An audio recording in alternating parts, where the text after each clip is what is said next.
살아계신 하나님 아버지 감사합니다. 우리 찬양대가 하나님 앞에 귀한 찬양을 올려드렸습니다. 정말로 이 찬양의 가사가 우리 찬양대원들의 가사가 되게 하시고 우리 모든 성도님들의 삶의 가사가 되게 해 주옵소서. 이 시간 말씀을 듣습니다. 말씀 가운데 함께 하시고 하나님이 예비하신 풍성한 은혜 주시기를 소원하며 감사하며 사랑 많으신 예수님 이름으로 기도하옵나이다. 아멘. 우리 옆에 있는 분과 인사하겠습니다. 말씀의 은혜 많이 받으세요. 우리 이렇게 인사 한번 해보겠습니다. 더운데 사셨네요.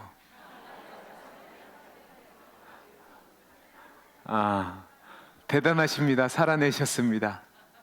와, 진짜 덥네요. 그죠? 진짜 더운 것 같습니다. 이 더위가 점점 심해진다고 하는데요. 여러분들 건강 조심하시기 바랍니다. 우리가 8월 한 달은 이제 강해를 멈추고 제가 세 달에 한 번씩 이제 주제 설교를 한다고 했는데 오늘은 이제 그 8월에 해당돼서 이제 오늘 말씀을 나눌 겁니다. 여러분, 저는 군대를 다녀오지 않은 신의 아들입니다. 그래서 군대에서 잘 몰라요. 잘 모르는데 군대 다녀온 친구들이 늘 군대 이야기를 하면 빠지지 않는 이야기 있는데 그게 뭐냐면 추운 겨울에 야간 경계 근무를 쓴 얘기예요. 저는 뻥같이 들리는데 늘 얘기를 해요. 그게 뭐냐면 추운 겨울밤에 경계 근무를 쓰다가 너무 춥고 힘들어서 눈물을 흘렸다는 얘기, 추운 경계를 했을 때 제일 맛있는 게 뭐냐면 봉지 라면인데 물 부어서 먹었다는 얘기, 경계를 서다가 깜빡 졸다가 당직 사관한테 걸려서 얼차례를 받았다는 얘기, 뭐 이런 것들을 해요. 그러면 여기서 생각할 게 있어요. 뭐냐면 왜 군대를 가면 굳이 그 추운 겨울밤 이 청년들을 밤을 새워 경계를 서게 한 걸까요? 낮에 열심히 일하게 하고 밤에 재우면 안 되나요? 아마 이렇게 질문을 하면 목사님 그건 군대를 안 갔다 오셔서 그렇게 얘기하실 거예요. 왜 그렇게 힘든 경계 경무를 쓰냐? 그것은 적군이 아군의 형편을 보고 쳐들어오지 않기 때문에 그렇습니다. 잠깐이라도 공백이 생기면 그 시간을 이용해서 침투하니까 늘 깨어서 경계병을 세우는 거죠. 또 이 경계에 대해서 아주 중요한 교훈을 준 사고가 있는데 그게 뭐냐면 타이타닉이라는 배의 침몰 사고입니다. 1912년 4월 10일 날 영국의 사우스햄프턴에서 출항한 이 타이타닉 배는 스미스 선장이라는 사람과 승무원, 승객을 합쳐서 2,000명 이상을 싣고 대서양을 횡단해서 미국 뉴욕을 향해 갔습니다. 이 배는 당시 동원할 수 있는 모든 기술과 경비를 동원해서 만든 배로서 이름조차도 타이타닉이었어요. 그래서 사람들은 절대로 침몰하지 않을 거라고 생각했죠. 그래서 이 배가 출항하는데 큰 문제가 있었습니다. 어떤 문제냐면 당시 배의 갑판원이 쌍안경으로 경계를 서야 되는데 쌍안경 열쇠를 인계해 주지 않았습니다. 그러니까 갑판원이 쌍안경을 봐야 되는데 사용하지 못하고 눈으로만 확인해야 되는 상황이 됐고, 두 번째 문제가 있었는데 그 문제는 뭐냐면 출항하는 오전에 빙하가 돌아다닌다는 위험한 소식이 무전통신으로 들어왔어요. 근데 그 경고를 우습게 여겼어요. 이 배가 크니까 이길 수 있다는 거죠. 그래서 4월 14일 출행한 지 4일 만에 밤 안개가 끼어있는 밤 11시 45경쯤에 북대서양을 떠나리던 큰 빙산과 부딪히게 돼요. 처음에는 오른쪽 배전을 들이맞았는데 2시간 반 만에 배가 두동강이 돼서 가라앉게 됐고, 이때 약 1,500여 명이 대서양 바다에서 죽게 됐습니다. 만약에 이때 무전으로 들리는 경고의 소리를 들었다면, 또 쌍안경이 있어서 미리 앞을 볼 수 있었다면, 경계경비들이 주의를 하고 앞을 볼 수 있었다면 사고를 당하지 않을 수도 있었을 겁니다. 그러나 최고의 배, 최대의 배, 절대로 침몰하지 않을 거라는 자만심이 경계를 서지 않게 했고 결국은 끔찍한 결과를 맞이하게 만든 겁니다. 저는 지금 우리가 사는 이 시대가 우리 성도들의 모습을 볼 때 이런 경계가 무너진 시대라고 생각이 됩니다. 여러분, 그거 아셔야 됩니다. 지금 우리가 사는 이 시대는 우리가 생각하는 것보다 훨씬 더 위험한 상황입니다. 사탄이 우리가 알지 못하는 사이에 우리로 하여금 시험에 들게 하는데 성도라고 예외가 없다는 말입니다. 그동안 교회 역사를 보면 과거에 신앙이 무기력한 상태에 빠졌던 시대도 있었고 또 교회가 타락해서 역사의 암흑기를 거쳐온 시기도 있었는데 제 생각에는 지금 이 시대처럼 더 심각한 도전과 무기력한 상황은 없었던 것처럼 보입니다.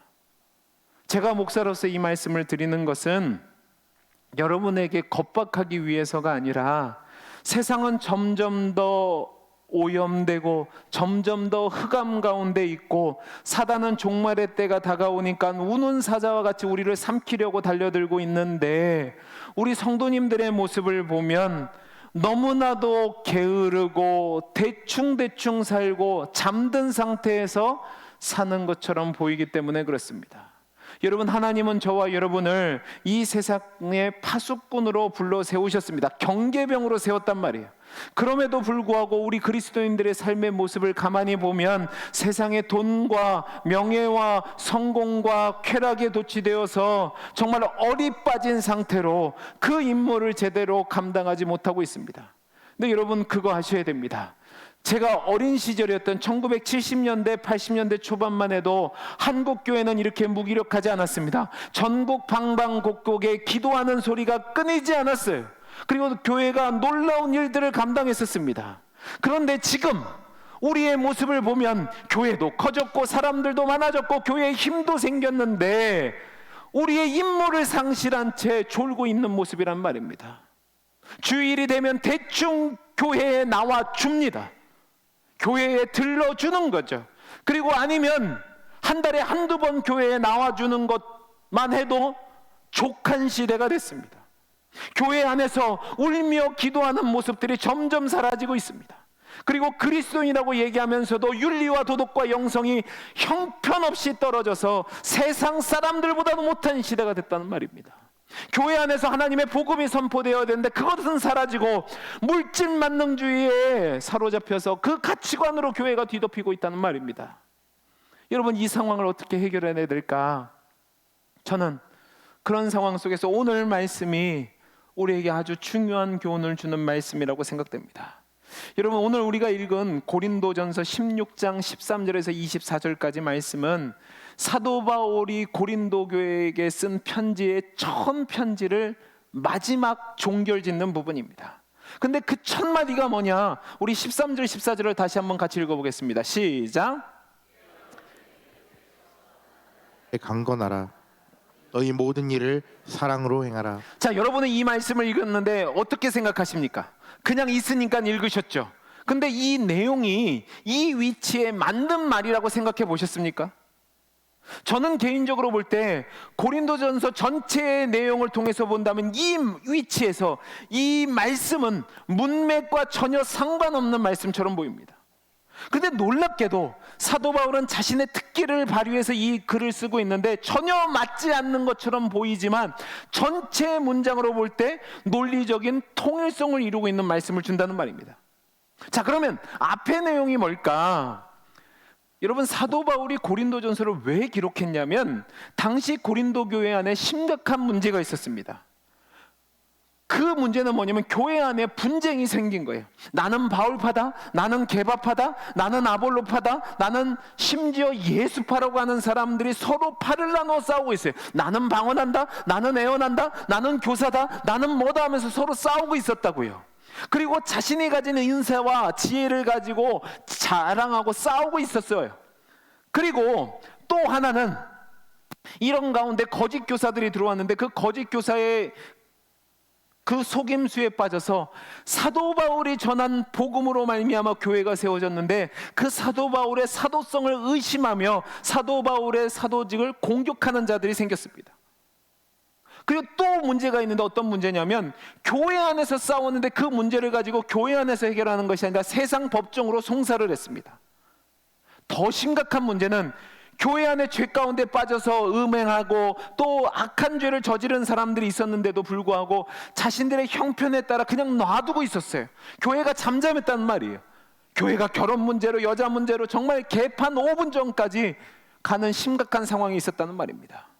이러한 소식을 듣고 사도 바울이 이 첫 번째 편지인 고린도전서를 통해서 구구절절 그들에게 필요한 교훈과 책망과 권면과 변명에, 그리고 또 복음에 대해서 기록한 내용이 고린도전서예요. 그런데 그 이야기를 다 마치고 이제 끝을 맺는 과정 가운데 종합적으로 결론의 말을 하는데, 그 내용이 뭐냐? 깨어 믿음에 굳게 서서 남자답게 강건하고 모든 일을 사랑으로 행하라는 겁니다. 여러 가지 다양한 문제들에 대해서 이야기를 그렇게 해놓고 마지막 종결적으로 얘기하는 게 깨어 믿음에 굳게 서서 남자답게 강건하고 모든 일을 사랑으로 행하라는 말. 여러분, 그러니까 이 말이 앞의 말과는 상관없는 것처럼 보이는 거예요. 이게 왜 상관없다고 얘기하냐면, 여러분 잘 보세요.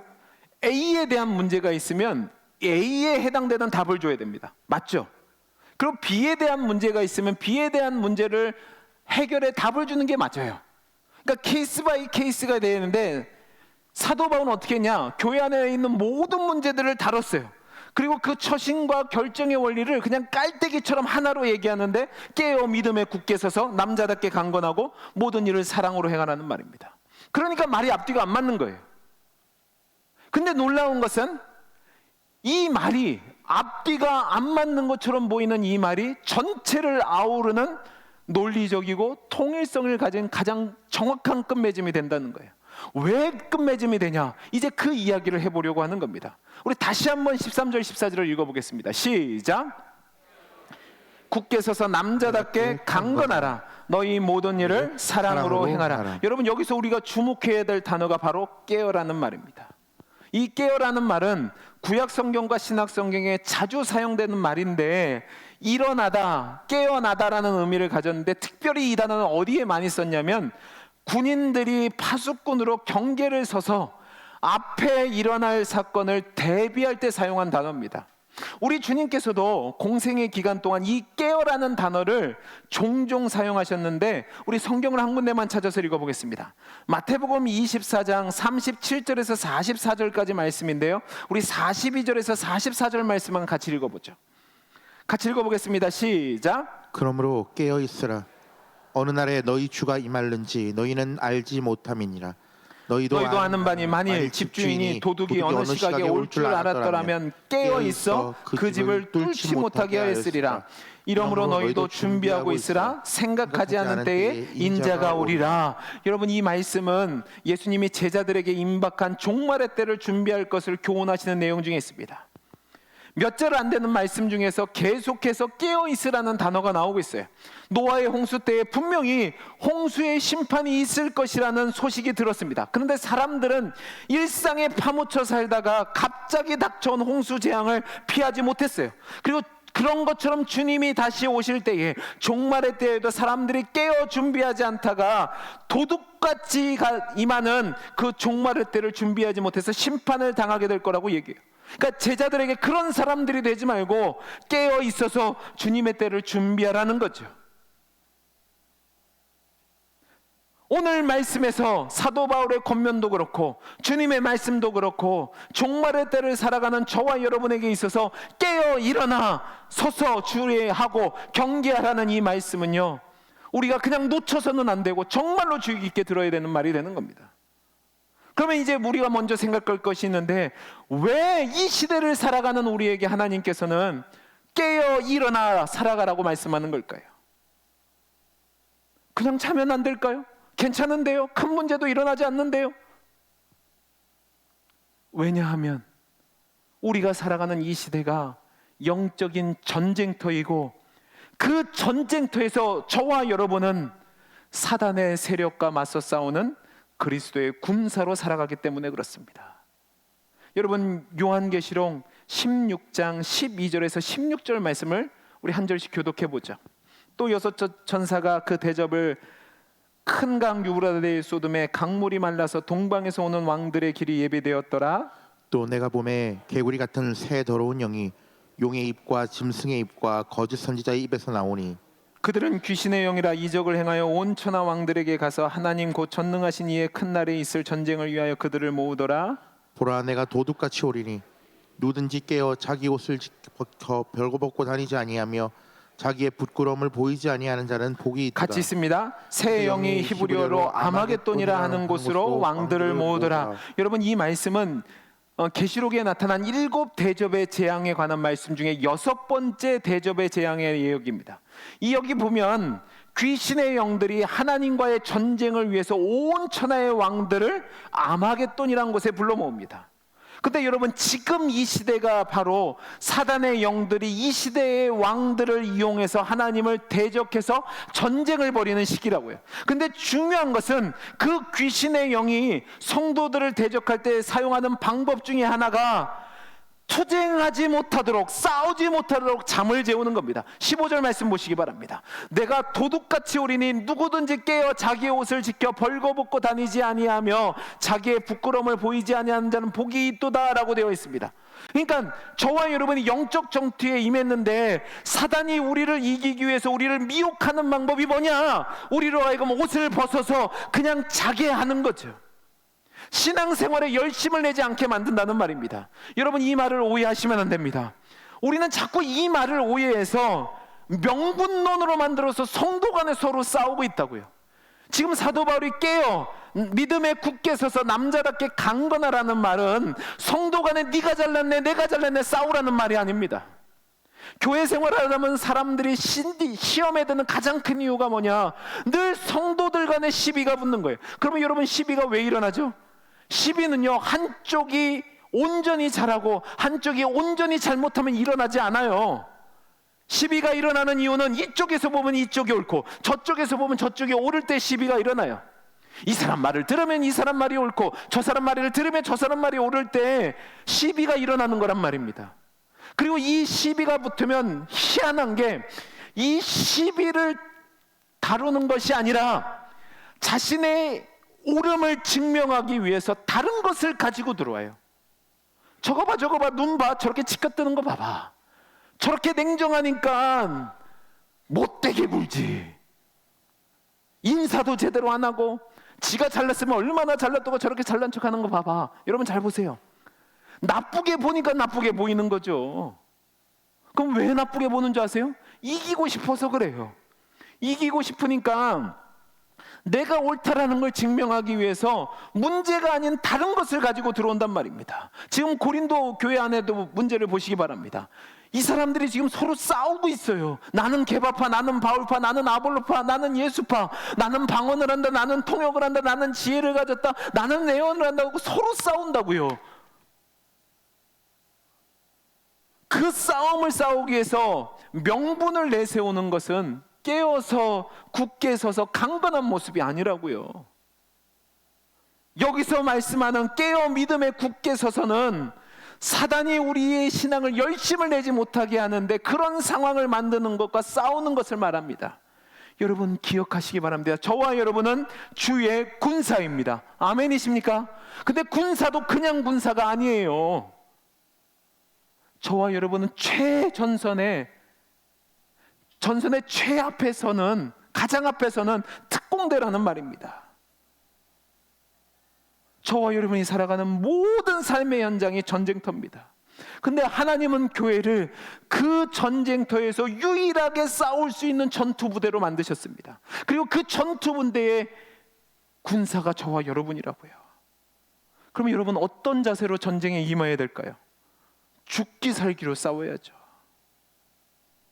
제가 예전에 재미있게 봤던 드라마가 있습니다. 여러분도 아실 수 있는데 태양의 후예라는 드라마가 있었습니다. 아시나요?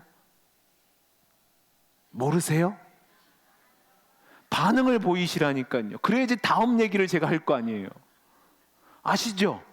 거기 보면 남자 주인공 둘이 나오는데 특전사에 있는 군인들이에요. 근데 그 군인들이 굉장히 멋지게 나오는데 그 군인들이 멋진 이유는 뭐죠? 잘생겨서 그런가요?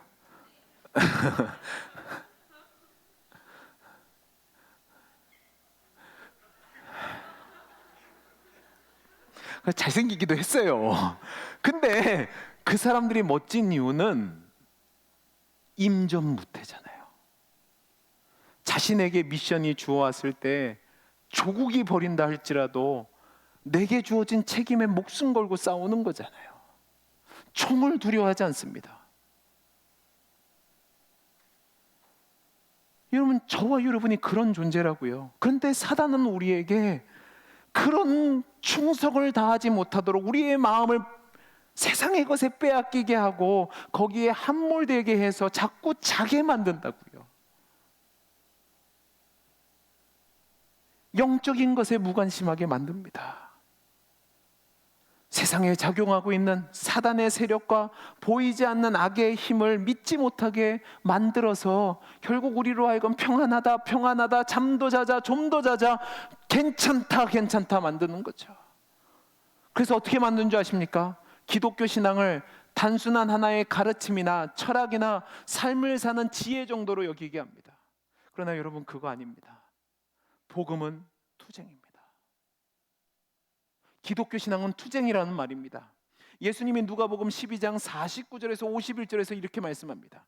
내가 불을 땅에 던지러 왔노니 이 불이 이미 붙었으면 내가 무엇을 원하리요? 나는 받을 세례가 있으니 그것이 이루어지기까지 나의 답답함이 어떠하겠느냐? 내가 세상에 화평을 온 줄로 알느냐? 내가 너에게 이르노니 아니라 도리어 분쟁하게 하려 함이로라 라고 되어 있습니다.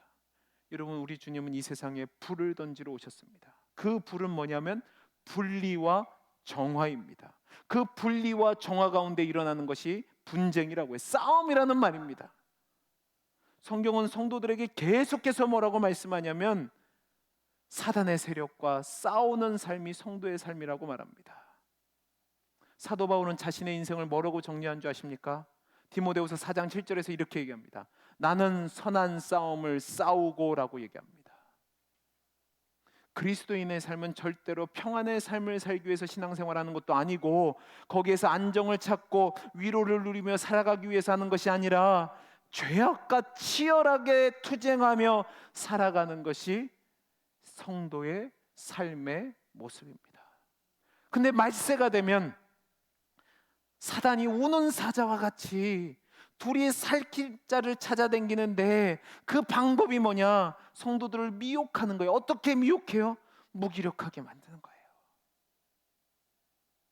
사랑하는 성도 여러분, 여러분의 삶을 점검해 보시기 바랍니다.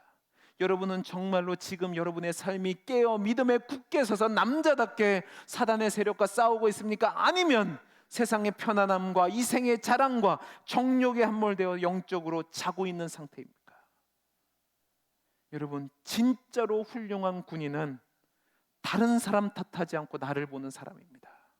내 자신을 돌아보지 못하는 사람은 아무리 신앙생활을 오래 했다고 해도 그 사람은 영적으로 새신자, 그러니까 신병입니다. 아무것도 모르는 거죠. 우리 자신을 돌아보아 무기력함 가운데서 깨어나야 될 줄로 믿습니다. 할 수 없어, 다 그렇지 뭐, 내가 뭘 할 수 있겠어, 좋은 게 좋은 거지, 나까짓 게 뭐라고 이야기하면서 현실에 타협하면, 사기가 저하된 채로 살아가면 여러분, 그것은 심각한 문제가 됩니다. 예전에 나도 뜨거웠었어, 나도 다 해봤어, 시간이 지나봐 저 사람 몰라서 저러는 거야 라고 말하면서 스스로 위안 삼으면 괜찮은 것 같으십니까? 영적인 잠에 드신 겁니다. 건강이 좋지 않다고요? 상황이 모든 것이 무너졌다고요? 아니요. 그게 문제가 아니라 내 마음이 문제인 겁니다. 이전에 기도 많이 하셨다고요? 그걸로 버티시겠다고요? 여러분, 제가 질문 하나 해볼게요. 제가 오늘 맛있는 잔치상이 있어서 10끼 먹을 거 한꺼번에 먹었다고 하죠. 내일 배가 고플까요? 안 고플까요? 대답을 해보세요. 고플까요? 안 고플까요? 고파요. 제가 졸리니까 앞으로 일주일치 잠을 내일까지 자고 내일부터 안 자면 될까요? 안 될까요? 안 돼요. 변명하지 마시란 말입니다. 우리 자신을 돌아보아서 우리 생활 가운데 끊임없이 밀려오는 사단의 공격에 대비해야 된다고요.